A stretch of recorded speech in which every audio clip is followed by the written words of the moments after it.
বলে না এই শালা টুকু বেড়া, এই শালা টুকি বেড়া, বলছে না? এটাই হলো আওয়ামী লীগ। সমাজের নিকৃষ্ট মানুষ আওয়ামী লীগ করে। দীর্ঘ 17 বছরে ফ্যাসিস্টের বিরুদ্ধে লড়াই করতে গিয়ে পৃথিবী থেকে চলে গেছে, পঙ্গু হয়ে বাড়িতে বসে আছে। আমার সিরাজগঞ্জেরও এই জুলাই মাসে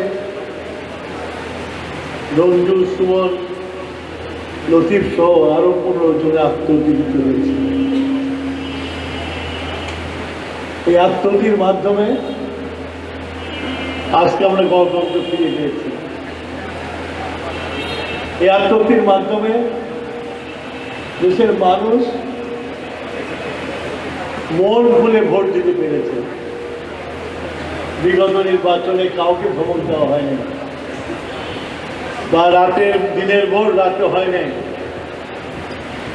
অথবা দিনে ভোট শুরু করার সময় লোককে ভোট কেন্দ্রে দেওয়া বাধা দেওয়া হয়নি। একটি সুষ্ঠু নির্বাচনের মাধ্যমে নির্বাচিত হয়েছে এবং সেই নির্বাচনে আমাদের নেতা তারেক রহমান এর নেতৃত্বে বিএনপি ভূমিধস বিজয় লাভ করেছে। আমি মনে করি আজকে যেটা এই ট্রেনিং সেন্টারটা করা হয়েছে, এই ট্রেনিং সেন্টারে যদি যারা পরিচালনা করবে এবং যারা শিক্ষা নেবে তারা ক্ষুদ্র ব্যবসা করে নিজেকে বড় ব্যবসায়ীতে রূপান্তরিত করতে পারে, এরকম একটি সুযোগ এসছে। পার্টিকুলারলি আমাদের এই সিরাজগঞ্জে, যেহেতু তাঁতের সমৃদ্ধ, আমরা যখন কলেজ ইউনিভার্সিটিতে পড়েছি, স্কুলে পড়েছি, সিরাজগঞ্জের বাইরে যখন বলতাম আমার বাড়ি সিরাজগঞ্জ আমরা, তখন বলতো যে চাকরি, সেটাই ছিল আমাদের পরিচয়। আমাদের নেতা তারেক রহমান সাহেব লিবারাল হয়েছে, কিন্তু উনি দেশকে ভালোবাসেন, উনি দেশের মধ্যে বিভক্তি চান না, একটা ঐক্য করতে চান। ওনাকে প্রশ্ন করা হয়েছিল যে আপনাকে নিয়ে যারা আপনার কোমর ভেঙে দিয়েছে তাদের প্রতিশোধ নেবেন না? উনি বলেছিলেন, ও আপনার মাকে যারা অত্যাচার করছে তারা তাদের বিরুদ্ধে প্রতিশোধ নেবেন না? উনি বলেছিলেন আমার মা যদি বেঁচে থাকতো, আর মাকে যদি বলতাম মা তোমার উপর অত্যাচার করছে, এখন তো সময় আছে, আমি তো প্রধানমন্ত্রী, আমি প্রতিশোধটা নেই। আমার মা বলতো ওদের কাজ ওরা করেছে, তোমার কাজ তুমি করো, সবাইকে নিয়ে চলো।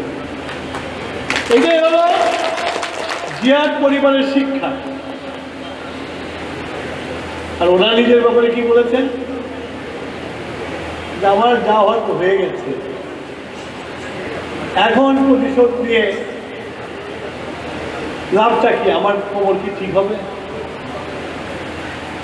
তো আমরা ভদ্রতা করা জানি, আমরা ভদ্রতা করি, সিরাজগঞ্জেও আমরাও ভদ্রতা করি। কিন্তু কি দৃশ্য দেখেছি আমরা সিরাজগঞ্জে গত 17 বছর 18 বছর। আমার বাড়ির সামনে মোটরসাইকেল নিয়ে এসে স্পিড বানায় দিয়ে বলে না এই শালা টুকু বেড়া, এই শালা টুকি বেড়া, বলছে না? এটাই হলো আওয়ামী লীগ। সমাজের নিকৃষ্ট মানুষ আওয়ামী লীগ করে,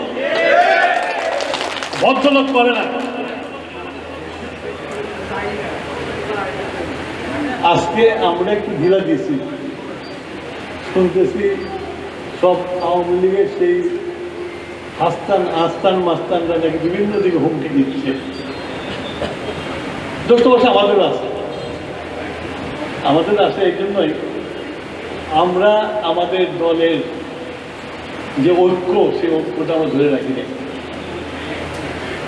আবার অনেকে কলে তাদেরকেও সাপোর্ট দেয়। তোমাদের বলতেছি যে আমরা কাজ করছি, আমাদের প্রধানমন্ত্রী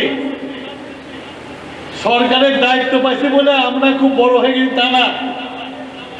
এই যে ওখানে আলম বসে আছে, আমি বসে আছি, উনি নিজেও কামলাগিরি দিচ্ছে, আমাদেরও কামলা বানাচ্ছে।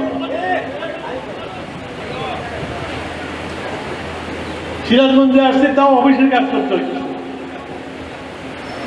উনি নিজেও শুক্রবারে কাজ করে, শনিবারে কাজ করে।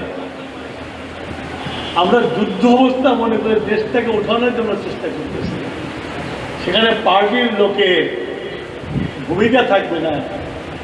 তাহলে আবার যে 17 বছর কষ্ট করছি, ইনশাল্লাহ এবার তো গাছের উপর থেকে বেঁচে গেছো, এরপরে মাটির নিচে যা বাঁচা লাগে, এটা সবাইকে খেয়াল রাখতে হবে। আমি এই কথাগুলো এই জন্যই বললাম, এগুলো তৈরি হচ্ছে। তারেক রহমান চাচ্ছে আমাদের যে বেসিক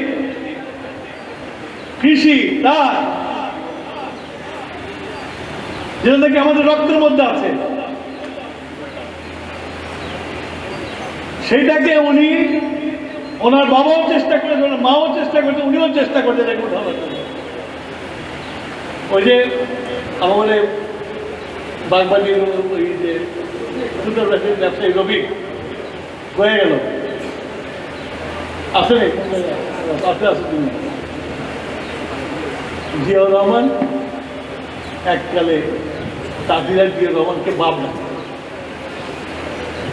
কেননা ওই আওয়ামী লীগের ওই যে ৭১-৭৫ তাঁতি সুতা পাইত না, সুতা পাইত তাঁতিরা এই ওই এলাকায় আস্তান মাস্তান না, তাঁতিদেরকে বেশি দামে সুতার গাইড নিয়ে তার চলাই জন্য, তারপর আবার খাজনা দেওয়া। এই করতে করতে আমার এই নারায়ণপুর, বেতিল, সোহাগপুর, কামাই, সয়দাবাদ প্রত্যেকটা এলাকায় শ্মশানে গেছিল। আর তারা রাতারাতি বড়লোক হয়ে গেছিল। আজকে জিয়াউর রহমান সাহেব এসে তাঁতিদেরকে ডেকে নিয়ে এসে তাঁতিদেরকে টাকা দিয়ে তাঁতিদেরকে আবার ঘুরিয়ে দিয়েছিল।